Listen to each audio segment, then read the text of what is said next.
Hi, I'm Eddie and I'm a master plumber and I'm going to show you how to relight your pilot light. So some of the reasons why the pilot light will go out is sometimes if there's high winds it can actually come down the chimney and blow out the pilot. That's a little bit rare, it's not super common.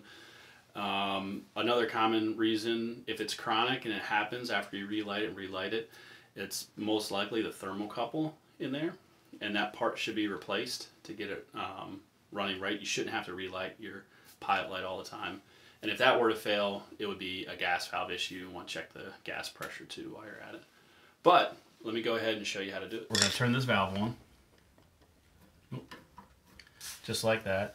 Now we're going to have to light the pilot and then turn the burner on. So let me show you with this gas valve how we do it. You're going to want to go ahead and flip this top knob to the pilot. And then the center dial, we're going to want to put that on pilot lighting. Alright, now we're going to have to remove this cover. So this one has a sealed burner chamber. It has a little sight glass in there. And so this is where you're going to see the pilot light.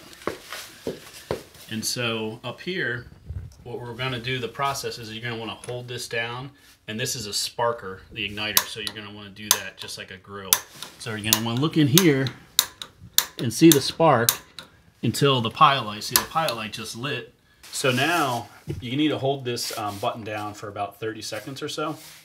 Reason being, the thermocouple, the way it works is as that flame is heating it up, it's sending the current back to the gas valve. And that's a safety device to let the gas valve know the pilot is lit and it's safe to turn the burner on, because you don't want to just let gas flowing in there. Obviously that can cause lots of problems. So I'm going to go ahead and check and lift up on this slowly, and it stayed lit. That's great. And then we're going to go ahead and turn this knob to on. And then we're going to turn this knob. This one has a little indicator arrow. That's 120 degrees. We're going to leave it at that. That's where the temperature we want. And then you can always turn it up too. You just have to be careful if you have little kids or anything like that. And that's how you do it. And we're going to go ahead and put this cover back on for you.